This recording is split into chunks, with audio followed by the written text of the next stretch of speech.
Hello friends, कैसे हैं आप सभी लोग। आज की इस वीडियो में हम सीखने वाले हैं वर्क, पावर एंड एनर्जी के विषय में। तो चलिए शुरू करते हैं।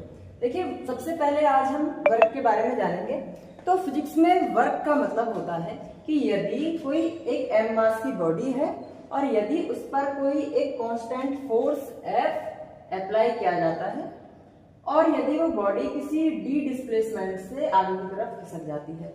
इसका मतलब है if a constant force F is applied on a body and if the body gets displaced by a displacement d, तो हम इसको फिजिक्स में कहते हैं वर्क। ठीक है।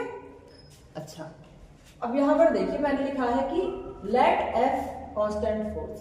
हमने मान लिया कि कोई कांस्टेंट फोर्स है F।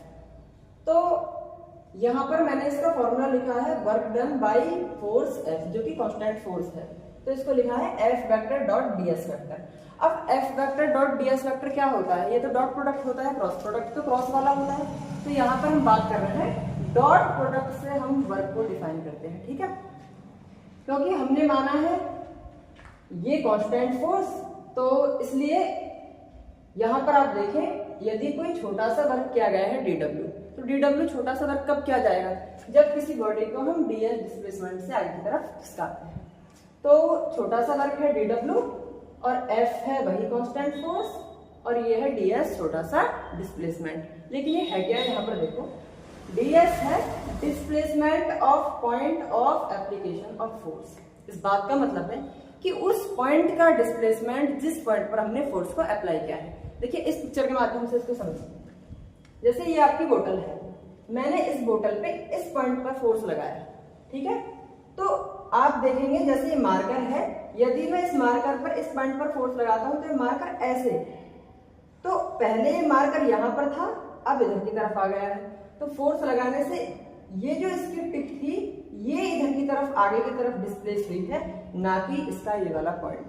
तो इसका मतलब ये हुआ कि इसका ये पॉइंट तो यहीं पर है, लेकिन ये जो पॉइंट है ये इधर की तरफ खिसक गया है, यानी कि F फोर्स लगाने से ये वाला पॉइंट इधर की तरफ डिस्प्लेस हुआ है। तो डिस्प्लेसमेंट क्या होता है? Displacement of point of application of force. जिस पॉइंट पर आपने फोर्स को अप्लाई किया है उस पॉइंट का डिस्प्लेसमेंट होता है। अब हम दूसरी बात समझते हैं। dw यानी कि छोटा सा एक वर्क डन किया गया है is equal to F dot ds। तो जब हम किसी छोटे से वर्क की बात करते हैं और यदि हम इसको एक बड़े वर्क के रूप में लिखना चाहें तो फिर हम इसको इंटीग्रेट कर देते हैं इस तरीके से। तो F डॉट ds, इसका भी इंटीग्रेशन कर दिया। अब वर्क इज इक्वल टू, क्योंकि F जो है वो कांस्टेंट फोर्स है, तो हमने F को बाहर निकाल दिया इंटीग्रेशन से और ds वेक्टर को अंदर ही रहने दिया। अब यदि हम ds को इंटीग्रेट करेंगे तो ये देगा हमको d वेक्टर। तो हमने लिख दिया work done is equal to F dot d vector, और जो डॉट प्रोडक्ट होता है हम इसको लिखते हैं cos थीटा के फॉर्म में। तो ये लिख दिया हमने F d cos थीटा। ठीक है। अब यहाँ पर एक बात समझने की जो जरूरत है वो ये है कि जो F है और जो D है ये दोनों ही मैग्नीट्यूड है। किसके? मैग्नीट्यूड ऑफ फोर्स, क्योंकि फोर्स और डिस्प्लेसमेंट दोनों ही वेक्टर क्वांटिटीज होती हैं। तो इसलिए ये जो F है और D है ये F वेक्टर नहीं है, ये F वेक्टर का मैग्नीट्यूड है। ठीक है। इसी तरीके से ये डिस्प्लेसमेंट जो है ये डिस्प्लेसमेंट वेक्टर नहीं है, ये D जो है ये मैग्नीट्यूड है डिस्प्लेसमेंट का। ठीक है। और cos थीटा ये फोर्स और डिस्प्लेसमेंट के बीच का एंगल है, तो वो अभी हम समझेंगे। अच्छा, यहाँ पे देखो मैंने दो चीजें लिखी हैं। एक लिखा है इसी फॉर्मूले को F d cos थीटा को दो तरीके से लिखा है। पहला लिखा है F cos थीटा d और दूसरा है F d cos थीटा। अब इससे पहले थोड़ा यहाँ पे समझो। मैंने यहाँ पे पिक्चर दिखाई है, ये कोई मास m है और मास m पर एक फोर्स हमने ऐसे इस तरफ ऑब्लिकली एक फोर्स लगाया है F, और इस फोर्स ने इस हॉरिजॉन्टल से एक एंगल बनाया है थीटा। तो यदि हम इसका हॉरिजॉन्टल कंपोनेंट देखें तो वो क्या आएगा? F cos थीटा, और यदि हम इसका एक वर्टिकल कंपोनेंट देखें तो वो कितना आएगा? F sin theta. तो यही यहाँ पर जो F d cos थीटा मैंने यहाँ पर लिखा हुआ है, इसमें आप देखें बॉडी कहां पर डिस्प्लेसमेंट हुई है? सर बॉडी तो आगे की तरफ डिस्प्लेस हुई है। तो आगे की तरफ डिस्प्लेस करने वाला जो फोर्स का कंपोनेंट है वही क्या है, एफ कॉस थीटा। देखो यदि बॉडी आगे की तरफ डिस्प्लेस हुई है तो इस बॉडी को आगे की तरफ खींचने में, आगे की तरफ डिस्प्लेस करने में जो फोर्स का जो कंपोनेंट है वो कौन सा है, वो है एफ कॉस थीटा। और जो वर्टिकल कंपोनेंट है ये तो बॉडी को ऊपर की तरफ उठाएगा, आगे की तरफ नहीं खींचेगा, ठीक है। तो यहाँ पर मैंने लिखा है अभी बॉडी को, क्योंकि हमने आगे की तरफ डिस्प्लेस किया है तो आगे की तरफ डिस्प्लेस करने वाला जो फोर्स का कंपोनेंट है वो है D cos theta, sorry F cos theta. मतलब इसको दोनों तरीके से लिख सकते हैं हम। एक लिख सकते हैं एफ कॉस थीटा डी और दूसरा इसका लिखने का तरीका है एफ डी कॉस थीटा। अब यहां पर समझिए, ये जो फोर्स है और ये जो डिस्प्लेसमेंट है, ये देखो ये इधर की तरफ फोर्स है और ये जो डिस्प्लेसमेंट आगे की तरफ हुआ है, ये इन दोनों के बीच का एंगल है कॉस थीटा, ठीक है। मैंने इसको दो तरीके से लिख दिया, एफ कॉस थीटा डी और एफ डी कॉस थीटा। अब यहां पर देखो एफ कॉस थीटा का मतलब क्या है, एफ का डिस्प्लेसमेंट की तरफ कंपोनेंट कितना आएगा, ये आता है आपका एफ कॉस थीटा, ठीक है। या फिर अगर मैं ये कहूं कि जो डिस्प्लेसमेंट है उसका एफ की तरफ कंपोनेंट, एफ की तरफ कंपोनेंट, तो ये होगा आपका डी कॉस थीटा। इसका मतलब ये हुआ कि एफ कॉस थीटा का मतलब है magnitude of component of force. ये देखो ये जो फोर्स है इसका component in the direction of displacement, इस फोर्स एफ का कंपोनेंट डिस्प्लेसमेंट की डायरेक्शन में, इसको हम कहते हैं एफ कॉस थीटा। और दूसरा क्या लिख सकते हैं हम इसको डी कॉस थीटा के तरीके से, magnitude of component of displacement. ये जो डिस्प्लेसमेंट है डी, इसका एफ की डायरेक्शन में जो हम कंपोनेंट लेते हैं, magnitude of component of displacement in the direction of force, force की डायरेक्शन में लिया गया कंपोनेंट डी कॉस थीटा होता है। तो इसको ये दोनों तरीके से लिख सकते हैं हम। चलिए अब हम यहाँ पर देखते हैं, मैंने कुछ केसेस लिखे हैं यहाँ पर 1 2 3 इस तरीके से, तो इनको समझ लीजिए। इन तीनों केसेस में सबसे पहले आपको ये पहला केस देखना है कि यदि थीटा इज इक्वल टू 0 है, यदि हम थीटा की वैल्यू 0 रख दें तो हम जानते हैं कि cos 0 की वैल्यू कितनी आएगी, 1। तो ये फॉर्मूला के हिसाब से अगर हम देखें तो W is equal to F D, cos theta की वैल्यू 1, तो work is equal to plus F D, ठीक है।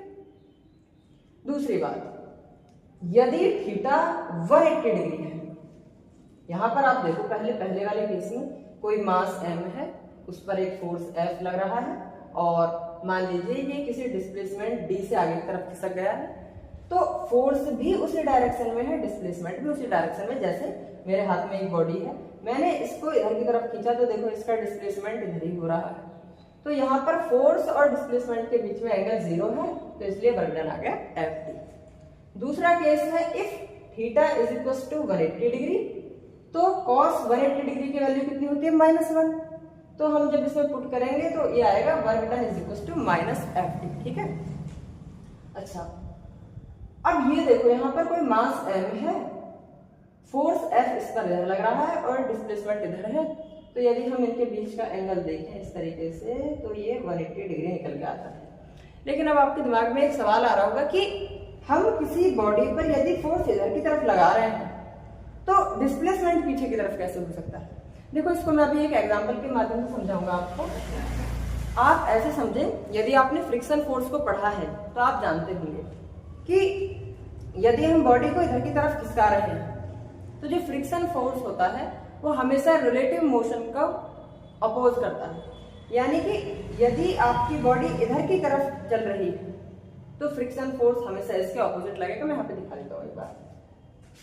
जैसे यदि आपकी बॉडी इधर की तरफ मोशन कर रही है, मान लीजिए किसी भी वेलोसिटी से या फिर यू वेलोसिटी से, तो यदि बॉडी इधर की तरफ मोशन कर रही है तो हमेशा फ्रिक्शन फोर्स कहाँ लगता है, ऑपोजिट डायरेक्शन में लगता है। यदि बॉडी इधर की तरफ चल रही है तो फ्रिक्शन फोर्स कहाँ लगेगा, ठीक इसके ऑपोजिट इधर लगेगा, और यदि इधर की तरफ चल रही है तो फ्रिक्शन फोर्स ऑपोजिट इधर की तरफ लगेगा। अब देखिए यहां पर समझने वाली बात यह है, यदि बॉडी इधर की तरफ चल रही है तो फ्रिक्शन इधर लगेगा। यदि बॉडी इधर की तरफ चल रही है तो फ्रिक्शन इधर की तरफ लगेगा, ये रहा। अब आपको यहां पर जो समझना है वो यही समझना है। मान लीजिए आपकी बॉडी इधर की तरफ चल रही है तो फ्रिक्शन किधर लगेगा, देखो इधर लगेगा, है ना। बॉडी का डिस्प्लेसमेंट किधर है, इधर की तरफ। फ्रिक्शन किधर लग रहा है, ऑपोजिट डायरेक्शन में। तो ये वर्क डन बाय फ्रिक्शन, जो फ्रिक्शन के द्वारा किया गया वर्क होगा वो नेगेटिव होगा। क्यों? क्योंकि फ्रिक्शन आगे की तरफ लग रहा है, बॉडी का डिस्प्लेसमेंट पीछे की तरफ हो रहा है, तो इसलिए वर्क डन बाय फ्रिक्शन क्या होगा, नेगेटिव होगा। क्यों होगा? क्योंकि ये दोनों ऑपोजिट डायरेक्शन में लग रहे हैं। तीसरी कंडीशन है, यदि थीटा की वैल्यू हम 90 डिग्री रखते हैं तो cos 90 डिग्री की वैल्यू कितनी होगी, 0। और जैसे ही आप यहाँ पे 0 पुट करोगे तो फिर ये एफ डी इंटू 0 बराबर 0 हो जाएगा। ठीक है, ये आप देख सकते हैं कि फोर्स ऊपर की तरफ लग रहा है और डिस्प्लेसमेंट आगे की तरफ है। इसका क्या एग्जांपल है, जैसे मान लीजिए आप ये सिर पर कोई चीज अपने रख के ले जा रहे हैं, तो ये नीचे क्यों नहीं गिर रही है, ये नीचे इसलिए नहीं गिर रही है, देखो जैसे मेरा हाथ है अभी ऊपर की तरफ रुकी हुई है, देखो ये गिर रही है नीचे, लेकिन अब नहीं गिर रही है। इसका मतलब क्यों नहीं गिर रही है, मैंने इस पर ऊपर की तरफ एक फोर्स लगा रखा है और मैं इसको आगे की तरफ ऐसे ले जा रहा हूं, तो फोर्स तो ऊपर लग रहा है और जो डिस्प्लेसमेंट है वो आगे की तरफ है, तो यहां पर जो वर्क होगा वो 0 होगा। ठीक है, बाकी मैंने यहां पर कुछ एंगल्स लिखे हैं कि यदि थीटा 90 डिग्री से छोटा है तो वर्क पॉजिटिव होगा, यदि थीटा 90 डिग्री है तो वर्क 0 ही होगा, और यदि थीटा बड़ा हो जाता है 90 डिग्री से तो वर्क नेगेटिव हो जाएगा। इसका मतलब है कि यहाँ पर जो एंगल है वो एक्यूट है और यहाँ पर जो एंगल है वो ऑब्ट्यूज हो चुका है। ठीक है, एक बार मैं इसको फिर से समझा देता हूँ, शायद ना समझ में आया। देखो, यदि ये कोई बॉडी एम है,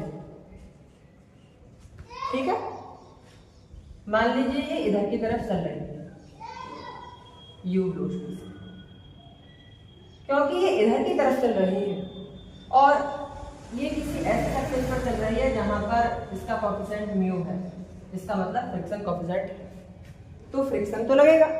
अब फ्रिक्शन तो हमेशा रिलेटिव मोशन का अपोज करता है, यानी कि जब ये आगे की तरफ चलेगी तो फ्रिक्शन इस पर पीछे की तरफ लगेगा। अब जब ये आगे की तरफ चल रही है तो कोई ना कोई तो डिस्प्लेसमेंट हुआ होगा डी।